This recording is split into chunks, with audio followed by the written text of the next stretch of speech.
state from where you can to. Thank you so much for joining in today. We're going to be starting to do these weekly sessions again, usually Wednesdays at 5:30. I had a bit of a hiccup on last night, but here I am today. I've just delivered first aid training for Churches of Christ Care. Hey Steve, here in Brisbane at the head office. It was pretty amazing and really good contract to pick up.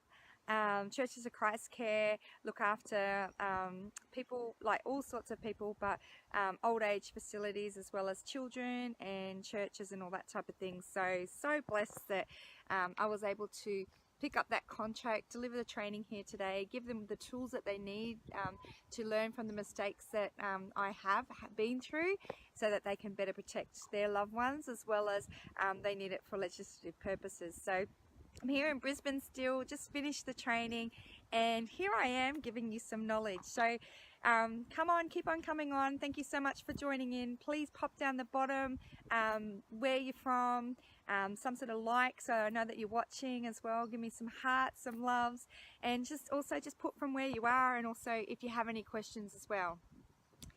So yay, hey Kim. So I do these weekly, these sessions, usually 5 p.m. on a Wednesday. Yesterday I had a bit of a hiccup, so here I am today. So what I'm going to talk to you about today is your story actually about you in any case? Like sometimes we don't even know what we're doing in our day or in our life, but sometimes things happen. And I've always tried to educate you on things happening for you rather than to you. Because sometimes when we think of the thing, nothing has the meaning except the meaning we give, but two people can have the same incident and put a different meaning to it, meaning that someone can actually have a negative experience and someone can look at the positive. So if we constantly are living in the negative space, that's more of what we're attracting. But if we can try to see the beauty even in the chaos, then we're actually going to be winning, because we want to actually put that, obviously things happen, and during the chaos, if we can actually put our energy to the chaos, what's that going to achieve? We're going through it anyway. But what if we could change our energy and put it to the outcome that we want to achieve?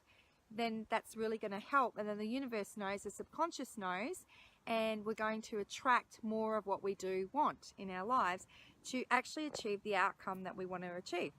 So right now, I just can't even believe some of the things that I'm manifesting that's happening in my world. And I do believe it because actually I have worked on myself extensively over a long time, and I never ever shy off from doing my daily rituals, which I have shared over time as well, and I can bring them back again, but also just filling my own cup every single day with what I do need to put the high energy out there so that I can manifest and attract more of those things, because I'm human just like yourself and things are constantly happening. You know what happened to me today? You're never going to believe it, and I feel like crying, but there's always a reason. Because like what actually happened, and I'm trying to work out what the reason is right now, but I had all these beautiful people. I'm here at head office, as you know, at Churches of Christ Care in Brisbane. An amazing contract, amazing people, amazing opportunity for me to expand and to get more influence out there right around Australia. So it's pretty exciting. So what happened is, thankfully, I know my topic very well, and I've been delivering the first aid training for a very long time, and fortunately it comes through stories, so it can literally just roll into each other, so I don't even need to think about it. But sometimes it's good to have like a PowerPoint presentation just as a prompt. But guess what? Didn't even have that today. So I actually put my computer on. My computer, mind you, I bought 10 months ago. That's right, 10 months ago. That's it. Last time in May at Date with Destiny in Cairns, I somehow spilt chocolate milk through my computer that I had then. It wasn't covered under insurance because it was chocolate milk. And so it caused me to then get upset, cry, no, but I went and bought a new computer and got another Apple. So literally, probably June last year, I bought the new computer and been using it since. And so today I go to use it and put the PowerPoint on, and there was something wrong with the PowerPoint presentation. I thought, oh, I wonder what this is. I've got a USB, maybe we'll use the USB. And then I literally, because it was playing up so much, I thought sometimes if you turn your computer off and turn it back on, it can reset it. So I tried that, and guess what?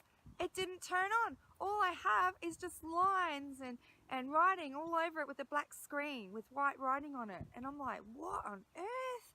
And that's what I'm faced with. So I tried to turn it on again, and 3 times was the same thing. So I had to then nail a whole presentation with these people without any PowerPoint presentation, any prompt whatsoever, knowing full well that I have no idea what is going on with my computer and what I'm going to do with it. I run business. I need computers, but I do use my phone a lot, but I still need the computer. So anyway, I could have put the energy to it and fell apart and become a victim, but instead I choose to rise up. And who knows why it's happened? I don't know why it's happened. Like, I'm such a computer literate person. I use the computer for what I need to, but it's happened for some reason. There must be some reason behind it. I have been super busy delivering training all over the place this week. Maybe it's, maybe it's something, a real simple fix. I'm sure I'll go to the Apple store. It's under warranty. They'll be able to sort it and hopefully get all my information that I've been working on, because I've done a lot of work just recently. So remember, when things happen, you're absolutely in charge of sending the energy to where you need to go. So what I'm going to do is send the energy to getting a brand new computer and getting it all sorted, and it's actually, perhaps I'm going to have a connection with the person that's going to help me when I'm in the store, because every day for me is exciting. I never know who I'm going to meet or who I'm going to impact, or what their story's about. Maybe there's something that they can do to assist me. We're about to launch a whole new range of products from healthcare, which I'm so excited about. Mosquito traps, which here I spoke about the mosquito traps today, and every single person wants one. And it's just like amazing, combining everything I already do with the things that I'm, launching into. And I'm right here now and getting attacked by mozzies. So they absolutely do need these mosquito traps here. And so I'm going to share more about that along the way. But what I wanted to talk to you about today is your story isn't about you. So I'm going to relate this back to, the whole thing that I was working as an engineer in the Air Force till I find my son floating and unconscious in our backyard pool 11 years ago. So I'd worked in the military for 17 years, and that's all I kind of knew. I mean, that's pretty big, and I had some pretty amazing experiences, and so blessed to meet some amazing people and do a lot of things that a lot of women would never get to do. But I was questioning, everything inside me was questioning, oh my goodness, I was on maternity leave. Do I need to go back to work? It wasn't something that was lighting me up anymore. I was getting unfulfilled. I was thinking, oh my goodness, that would mean that my kids need to go to childcare. Someone else is raising my children. And I wasn't going to be there present with my children. And it was just like, I just didn't really want to do that, And also I was questioning, I'm getting tired, I'm getting worn out. The long hours that I had to work was pretty intense. Had to get up really early, get the kids up really early. There was a lot of pain there. And so what I actually had was the pain. I didn't know how to change it. And then miraculously, I had this massive tragedy, as you all know, where my little boy had the drowning incident. And I was so blessed to be able to resuscitate him when I reached out, closed my eyes for a second, breathed, and went, and it wasn't about me. What happened during that time is I reached out for help. I was looking for someone else to help me. I was reaching out, screaming out for the neighbours to come. Neighbours weren't home. I was reaching out for my husband. My husband was at Bunnings getting child locks. There wasn't anyone home. I raced inside to call 000 on the home phone. It wasn't even connected. I had my little boy in my arms. He was unconscious. And I knew that I was trained in CPR, but I never ever felt confident. I always did it for the tick in the box. And I never expected to actually have to use it. And that wasn't anyone else's fault but my own, because I didn't spend the time to listen, and possibly it wasn't delivered the way that I could retain the information either, which is why I've created and looked at all those pain points and created a training that is quite different. It's high energy, we laugh, we cry, but most importantly, it's delivered in stories so that we retain the information. So, it's just something that really does stick. And most of my clients say, how come I learn so much more with you, with the training? And they're interesting. They don't actually want it to end. They say it's more like a show. It's because that's what I found that I needed, that was lacking in my own training that I received. And if I had these certain things like closing your eyes for a second, breathing for a second, and reaching out and asking that I need help, that's the thing, asking divine. And what actually happened when I was in my head was telling me, oh my God, I can't do this, blah, blah, blah. And I'm freaked out. I can't even remember what the ratios were, because it was all different with children back then. Used to be, I can't even remember what it was with a child or an infant. And I was like, oh my goodness, what am I going to do? And then I realized, get over yourself. If you don't do something right now, how can you call your husband and your other children and say, guess what? The little boy that we created, that we brought into the world, is no longer with us, and it was on my watch. So I'm meant to be protecting and nurturing him, and I was busy unpacking boxes. He went missing. I had no idea where he was, and I got a vision something was wrong. I didn't want to believe it, but it caused me to go looking, and I found him. And every parent's worst nightmare became my reality, as you know. But when I was racing inside to try to find my mobile phone, when I reached out and I asked for help, I realized at that time this had nothing to do about me and everything to do about my little boy. So I quickly, what the message said to me was, get over yourself. It is not about you. It does not need to be perfect. They used to teach us that it needs to be so perfect. Even the bandaging in first aid needed to be perfect. Does it need to be perfect? No. I needed to do something. Any attempt's better than no attempt at all. And when I put the energy into that and realized that, far out, I just need to do something, anything. Was it perfect? No way. I'm the most perfectly imperfect person that you'll know. But did I do something? What I actually did do, getting over myself and having a crack, meant that he survived. The moment he started breathing on the second rotation, so the first rotation, nothing happened. The second rotation, he started breathing. That was my why. That's my reason why. That's the reason why I literally went, you know what? That's my out. I no longer need to go back to the Air Force and do my engineering. My whole squadron had moved to Townsville by that time anyway, so it would have meant that I would have been separated from my beautiful family.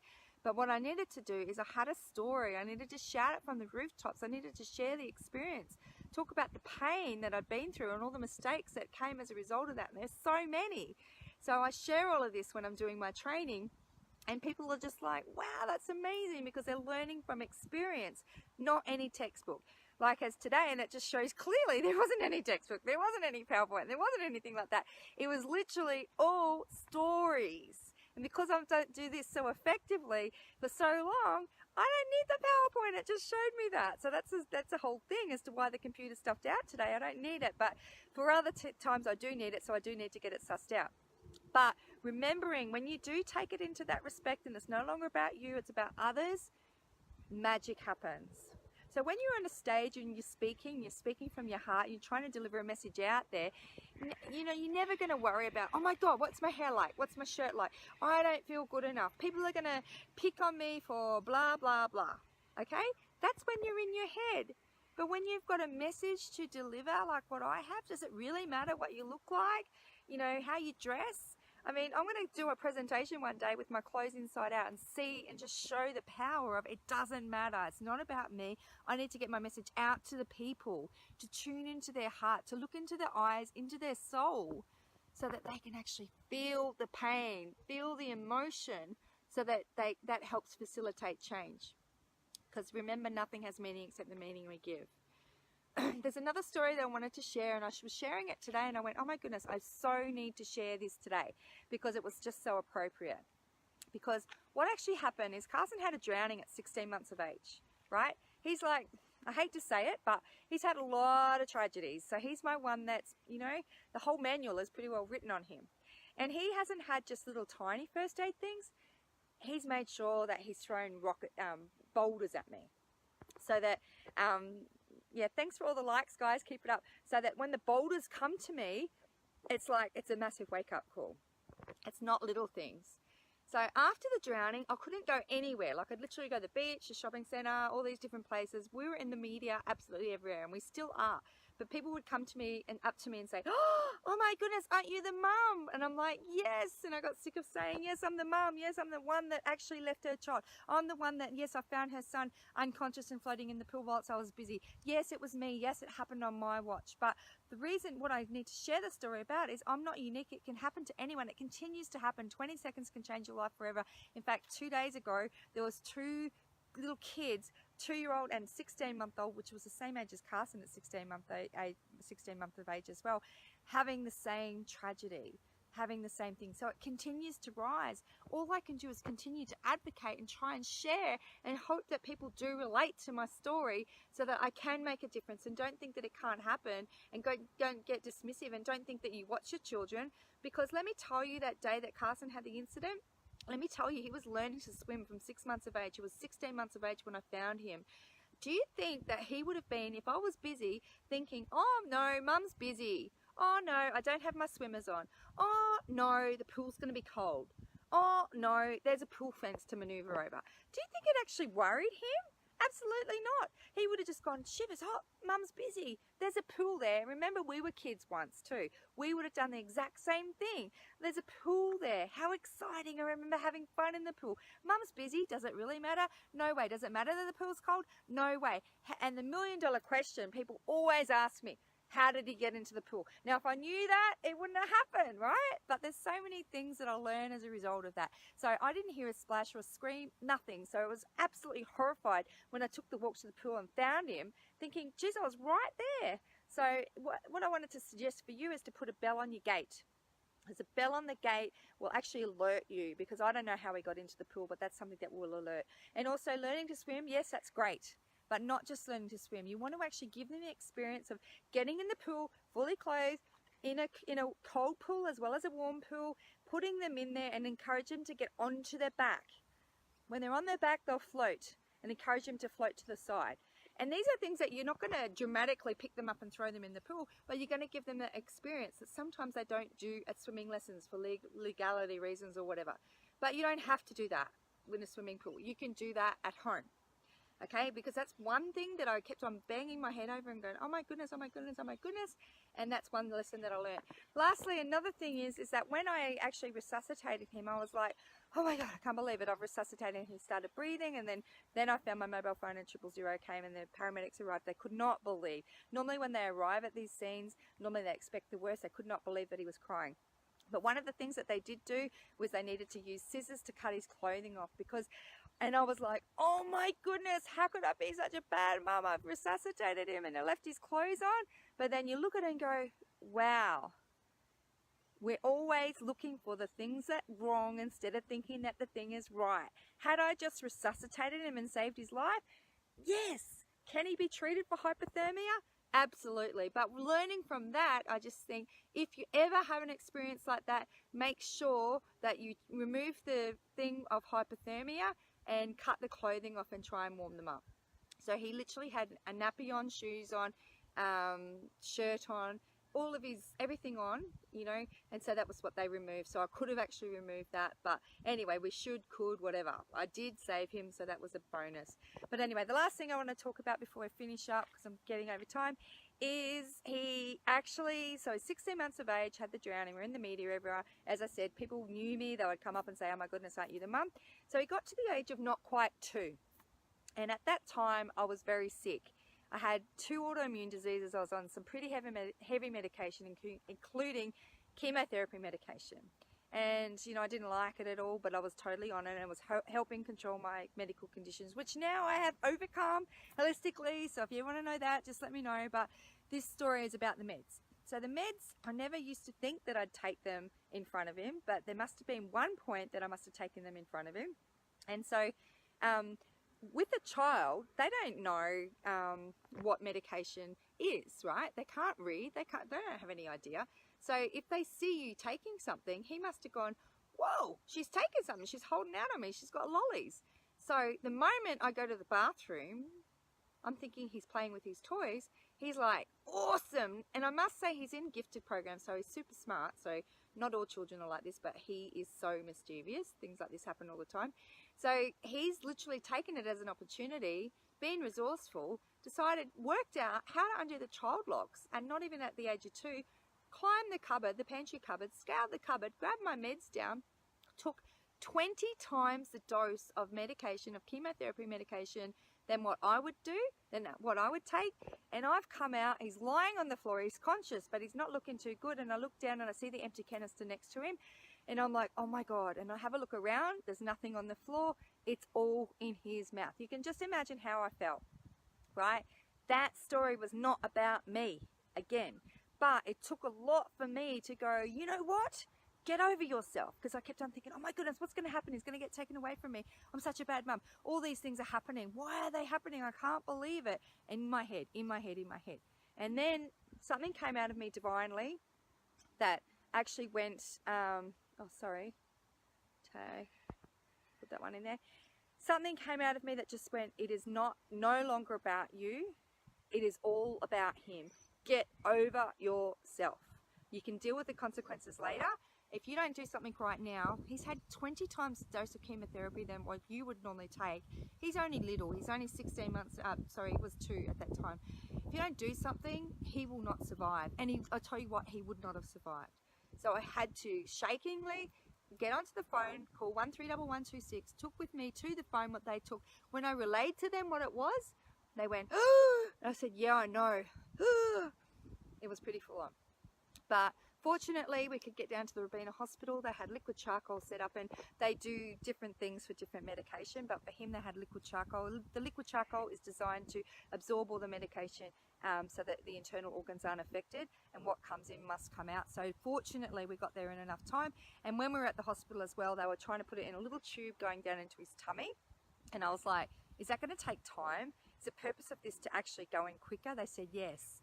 And I said, can he drink it? They said, no, he won't drink it.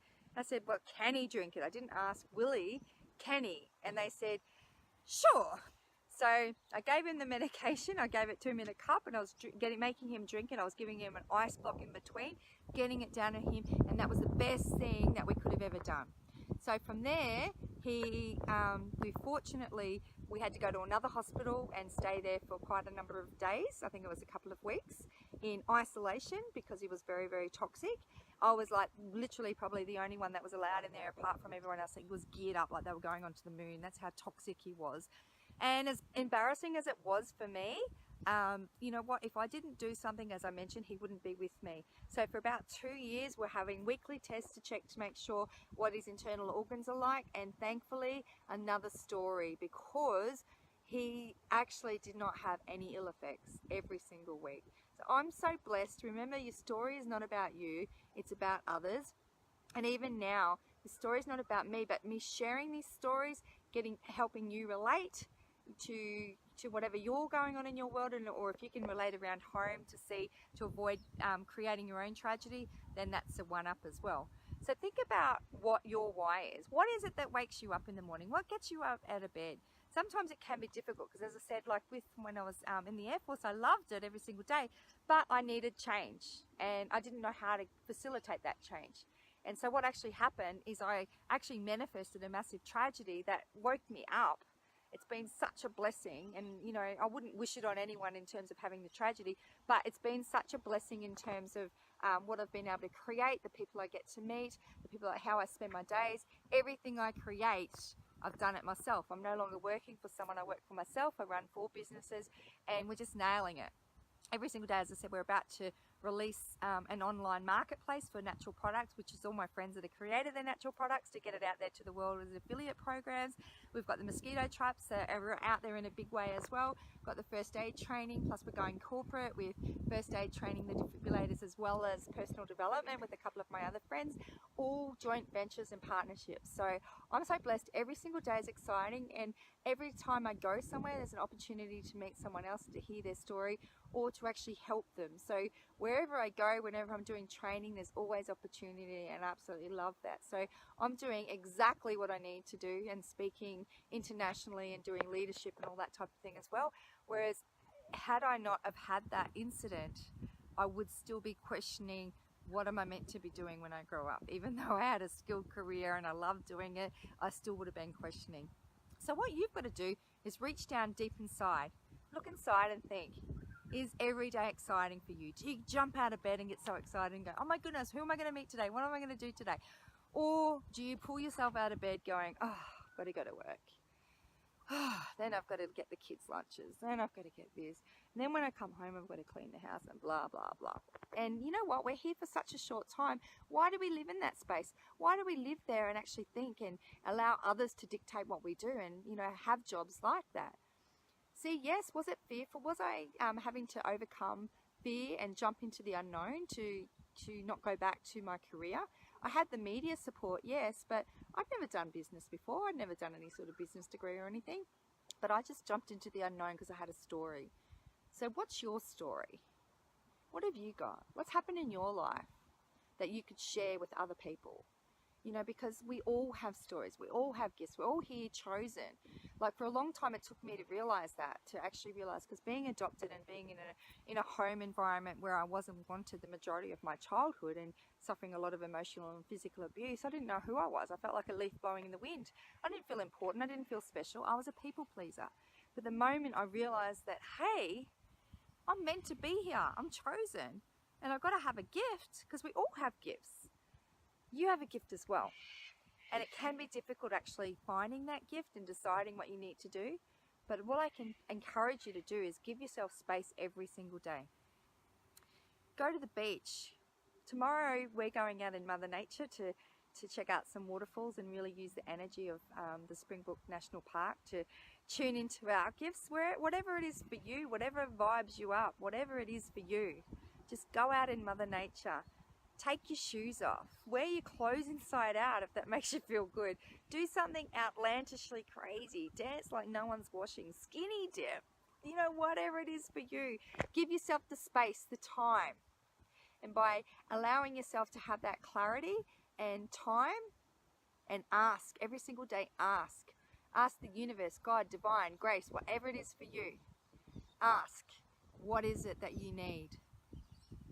My whole life I asked, how could I make them love me? Because I felt unloved. What if the love was already there and I didn't see it? What if my mum could only love me so much? You know, and that's what forgiveness is. So my new question has changed, and it changed to last year with how can I continue to have the faith to follow the divine energy that's in my heart every single day and be the change in the world that I need to see. But it's recently changed because what I realize is I have a big message to deliver. I want to create training academies in third world countries. It's not possible unless I have money, income. Now, money is not a dirty word. Money I need, it's a tool.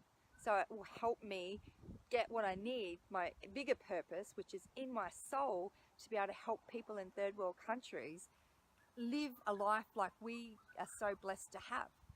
You know, like through education, not giving them food, but educating, empowering them. I need money to do that. So now my new question is how can I continue to make even more money while I sleep every single day so that I can contribute to myself? I can contribute to my family. I can contribute to my community. I can contribute to my state, my country, and I can contribute to my world to be the change in the world that I need to see. So that's all it is, guys. So I hope that you found benefit in this today. It went a bit longer than expected, but I was just in the flow. You know what I mean? Having my computer stuff out, all of this information comes out. And obviously having training for 8 hours today, you know, I'm on a high energy and doing what I love and sharing my knowledge to all these beautiful people that get me in here to actually do their first aid training, because for me it's not just a tick in the box, it is all about stories, and I absolutely love it. I'm so blessed.